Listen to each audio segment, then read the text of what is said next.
Bacon After Dark, Midnight Cravings, broadcast live. And this is the very first episode of this podcast. And today we are going to talk about banana. Haha, yes, we are. A very, very specific, honestly, kind of upsetting banana situation. Oh man, I have been looking forward to this all week. So, okay, picture this. You are tuning into a live radio broadcast. You're listening to a program called the Smooth Brain Morning Show. Which is, frankly, about to live up to its name in the most spectacular way possible. It really is. So we are dropping you right into the middle of this live studio dispute where a DJ named Jax is frantically trying to wave down building security. Like it's an actual emergency. Right. And why? Because you look over at his co-host, a man who goes by Big Sal, and Sal is eating a banana.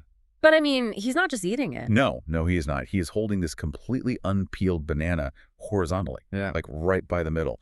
And he is just gnawing on it ferociously, like a piece of corn on the cob. Ha ha ha. With the peel entirely intact, just taking these massive, squeaky, fibrous bites right out of the center of a fully armored fruit. A fully armored fruit. It is just a visually terrifying concept to try and process, especially first thing in the morning. Oh, absolutely. Okay, let's unpack this. Because we aren't just here to laugh at a guy fundamentally misunderstanding how to consume produce. Even though we are definitely laughing at them. You are definitely laughing, but we have a real mission for you today. We are going to deconstruct the hilariously flawed logic of trying to outsmart nature. And we're going to explore the actual biological reality of what happens to the human brain when what Sal dubs level 10 hunger completely overrides all common sense. Because, what starts as just a bizarre visual gag in a radio studio quickly devolves into this incredible philosophical defense of sheer madness. Oh, he completely doubles down. He does. Sal doesn't apologize when Jax calls him out. He doesn't spit it out. He attempts to convince Jax and all the listeners that his chaotic behavior is actually a brilliant evolutionary upgrade. The defense is truly a masterclass in stubbornness. I mean, Sal's very first argument is pure, unadulterated machismo. He claims that taking the time to peel a banana is like a sign of weakness. He literally calls the act of peeling a time tax imposed by the fruit. He views the peel as a bureaucratic hurdle. A bureaucratic hurdle for breakfast. Exactly. And then to justify bypassing this tax, he brings out the animal kingdom. He argues, you think a lion peels a zebra? No. He goes for the whole package. What's fascinating here is how quickly human beings will weaponize completely unrelated logic to defend a mistake. Oh, totally. Sal is using the language of predatory apex animals to justify eating a bitter, waxy husk. But the zebra analogy falls apart immediately under any scrutiny. Right, because Jax, who is clearly the anchor to reality in this room, counters by pointing out that a zebra isn't wearing a bitter, waxy, latex-flavored tuxedo. Ha ha ha. Ha ha, which is such a good point. Jax is just screaming at him, you're eating the luggage. You're supposed to unpack the suitcase, not eat the Samsonite. Not eat the Samsonite. Oh my gosh. It is such a brilliant, desperate plea for sanity. But Sal just pivots. He completely abandons the lion analogy and suddenly adopts the persona of a Silicon Valley tech bro. Oh yeah, the pivot is seamless. He claims that if you peel a banana, it just becomes a slippery, floppy tube of sadness. But if you keep the skin on, suddenly you have a sturdy, ergonomic grip. He brands this monstrosity Banana 2.0. Which implies that nature's original design, a biodegradable, perfectly sealed, incredibly easy to open protective wrapper that tells you exactly when it's ripe, was just version 1.0. Right, it desperately needed Sal's visionary disruption. Exactly. He even asserts that the unpeeled banana is so remarkably straight and structurally sound that he could use it to hammer a nail into a piece of balsa wood and then finish eating it as a mid-morning snack. Just casually hammering nails with a banana. The image of a man furiously hammering nails with his breakfast is just permanently burned into my brain. But wait, I have to throw an analogy at you because listening to Sal justify this supposed efficiency made me think of a logical loop. Okay, let's hear it. It feels exactly like buying a brand new car, right? And refusing to take the protective plastic off the seats because you claim it adds grip. Like, sure, theoretically you have more friction, but you've completely ruined the comfort of the car just to achieve a totally meaningless metric of efficiency. That is a perfect analogy. So I have to ask, does this kind of extreme, misguided pursuit of efficiency always eventually loop back around to complete inefficiency. It absolutely does, but we have to look at the cognitive dissonance driving it. Okay? We are uniquely capable of inventing incredibly complex pseudo-logic just to justify a lazy or unhinged shortcut. We don't want to admit to our peers that we are doing something foolish, so we elevate it. We wrap it in buzzwords. Exactly. We wrap our foolishness in the language of innovation. Sal can't just be a guy too impatient to peel his breakfast. He has to be a misunderstood pioneer fighting back against the time tax. We can't just be wrong. We have to be avant-garde.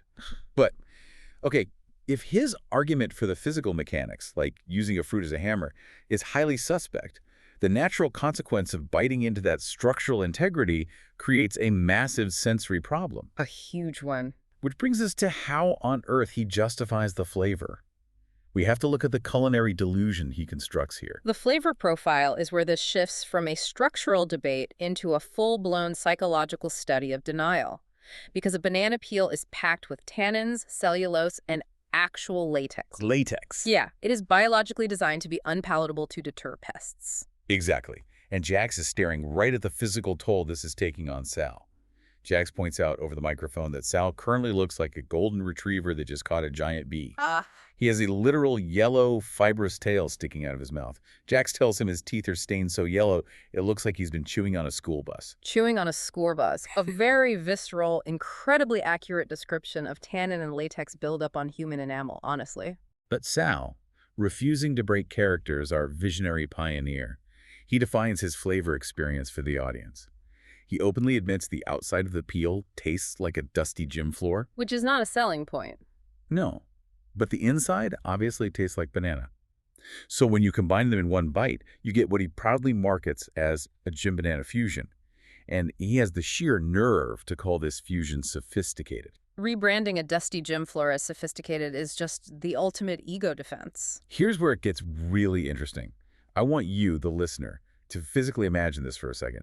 Imagine the gritty, rubbery, porous texture of a dusty gymnasium floor, mixed with the mushy, sweet consistency of mashed potatoes, all wrapped up inside the waxy coating of a yellow crayon. Ugh, that sounds awful. That is the reality of the gym banana fusion. It sounds like a punishment from a medieval king, not a culinary delicacy. And yet, his ego forces him to keep chewing. During a commercial break, Sal actually doubles down on his research and development. Oh boy. He grabs a napkin and a crayon and he draws what he calls a pro-skin table. Haha, a crayon diagram on a diner napkin. It's the universal medium of mad scientists everywhere. It really is, and this diagram introduces his magnum opus, the concept of the yellow shield. Yellow shield. He pitches to Jax that by eating the peel, he is actively protecting the inner fruit from his own mouth germs until the absolute last possible second of digestion in his stomach. Wow. Plus, as an added bonus, he claims he is doing a public service by saving the world from slipping on appeal jokes because he is safely storing the hazardous material inside his esophagus. Okay, but I have to push back on Sal's entire premise here, and frankly, on the way he understands basic physics. Go for it. If the entire point of a shield is to keep the bad stuff on the outside and deflect it away from you, actively consuming the shield completely defeats the purpose. A knight doesn't eat his titanium shield before going into battle. Exactly. Jax nails it when he says it's like eating a candy bar and enjoying the crinkle of the foil in your molars. He tells Sal he's essentially eating a yellow raincoat. If we connect this to the bigger picture, what we are observing is the sunk cost fallacy manifesting as psychological gymnastics. Right. When we make a highly visible mistake, especially one we've already vehemently defended, the human ego creates a psychological barricade. It refuses to let us say, whoops, I miscalculated. Instead, we rebrand the terrible experience to make the observer seem like the crazy one. Oh, that makes so much sense. Sal takes an undeniably awful sensory experience, chewing on a bitter latex raincoat, and elevates it to something complex. By doing so, he attempts to make Jax look uncultured for simply not understanding the nuances of the gym banana fusion. That is so recognizable. It's exactly like when someone buys a ridiculously expensive avant-garde chair that is clearly just made of jagged metal and concrete. Yes. And when you sit in it and say, wow, this hurts my spine, they just scoff and say, well, you just don't understand modern design. Exactly. Sal is doing that, but with compost. He is actively gaslighting his co-host about the culinary merits of literal garbage. It is a defense mechanism built entirely out of pride. He would rather suffer through digesting cellulose than be the punchline of a morning radio joke. But sophisticated pseudologic can only hold back reality for so long, right? Eventually, the facade shatters, and we discover the actual biological root of this entire chaotic scenario. It isn't innovation. It isn't a genuine desire for a Jim Banana fusion. It is pure, unadulterated, blinding starvation. The infamous level 10 hunger. Yes. Sal finally breaks down and admits the truth on air. He confesses that he worked late, skipped dinner the night before, overslept, and skipped breakfast that morning. Oh, man. He is operating at what he calls level 10 hunger. And at level 10, the simple 5-second act of peeling the fruit is no longer just a minor inconvenience. To Sal's starving brain, peeling is a bureaucratic delay standing between his body and absolute survival. Using the phrase bureaucratic delay to describe opening a piece of fruit perfectly captures how his brain is catastrophizing the environment. It is brilliant phrasing, but the physical reality of what he's done is really catching up to him. Jax notices something really alarming across the console. Sal is physically vibrating in his chair. Vibrating. Jax points out that Sal's body is literally visibly rejecting the massive amount of latex and tannins he is consuming. But Sal, still clinging by his fingernails to his delusion, tries to spin the vibrating. Of course he does. He claims it isn't a biological rejection, it's sheer power. He says his stomach is a high-performance furnace, and the bitter peel is just the rough kindling he needs to get the fire burning. Which borders on a medical emergency when Jax then reveals to the audience that Sal hasn't just eaten one of these, he has eaten 4. Ha ha ha. 4. 4 unpeeled bananas. Jax describes the scene, saying the bitten-off stems are just sitting on Sal's desk like a tiny, depressing graveyard. Oh, no. Just picture that wide shot. 4 little tragic green stems sitting next to a multi-thousand-dollar broadcast microphone while a man vibrates in an office chair. It's a profound visual of utter defeat. But this is where the biology of hunger completely overtakes the humor and becomes a fascinating, localized cognitive shutdown. Yeah. Sal admits the yellow shield didn't actually fill him up, it was just an appetizer. His perception of reality begins to fracture. It really does. The broadcast descends into utter chaos.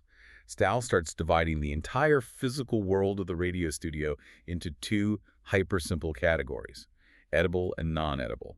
He actually starts eyeing Jax's leather briefcase. He does. He points at the briefcase and calls it a leather shield for a laptop. The logic loop he invented for the banana has now infected his entire worldview. And he doesn't stop there. He looks at the foam pop filter covering Jax's microphone and asks, on air, if it's a giant flavorless marshmallow. The man is ready to consume the broadcasting equipment. It reaches such a fever pitch that Jax has to cut to an emergency music break. As the mics are fading out, you can hear Jax screaming for an intern to run and get Sal a burger. And Jax specifically urgently requests that they leave the paper wrapper on the burger so Sal doesn't get confused by the sudden lack of a shield. A phenomenal punchline to a terrifying psychological descent. So what does this all mean? I have to ask you, and I really want you, the listener, to think about this too. At what point does our basic, civilized human conditioning just completely collapse under the sheer weight of our physiological needs? That's a great question. How fast do we go from being rational, polite adults to people willing to eat a microphone foam cover just because our blood sugar dipped a little too low? This raises an important question about the extreme fragility of human perception, and specifically how the brain manages resource depletion. What we are seeing with Sal isn't just a guy being stubborn, we are witnessing an amygdala hijack. Wait, I have to push back on that.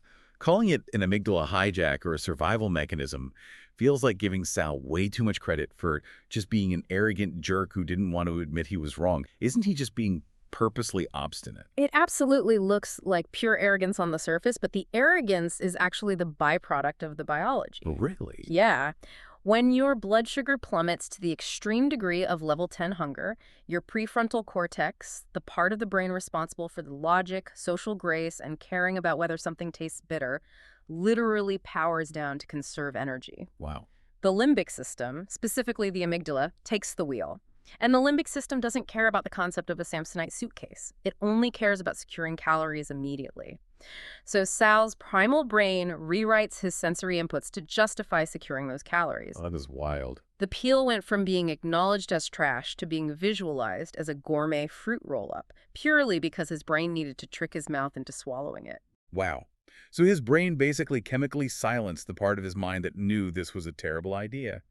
It's like being stranded in the Sahara Desert and seeing a mirage of an oasis, except Sal is sitting in a perfectly safe, air-conditioned corporate radio studio, completely hallucinating that a cowhide briefcase is a viable lunch option. Exactly. The physical environment didn't change one bit, but his internal biological deficit completely altered how his brain categorized the objects around him.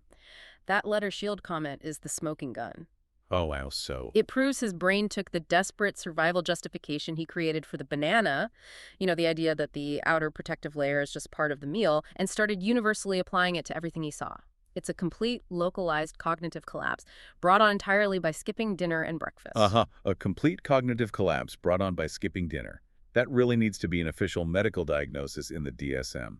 Oh man, what an absolute journey this audio was. It really was. We started with the confident, ergonomic Silicon Valley disruption of Banana 2.0, and we ended with a violently vibrating man actively trying to unhinge his jaw to consume a piece of corporate luggage.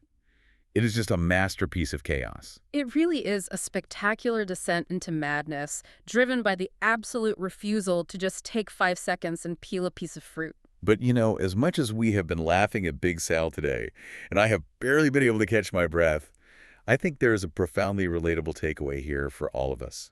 Because let's be honest with ourselves, we all have our own version of an unpeeled banana moment. Oh, absolutely. When you are so unbelievably stressed out or rushed or metaphorically hungry for a quick fix in your daily life, you start cutting corners. We invent these wild defensive justifications for our bad habits, and we skip the crucial necessary steps, the unwrapping ceremonies of our lives, only to end up eventually chewing on the proverbial luggage and pretending it tastes like a sophisticated fusion. We justify the shortcut, even when the shortcut is actively causing us pain and staining our teeth yellow, which leaves us with a much larger, somewhat unsettling concept to consider. Ooh, what's that? We just watched a man's biology entirely rewrite his reality, convincing him that a bitter, waxy latex skin was a delicacy simply because he was operating on a calorie deficit. Right.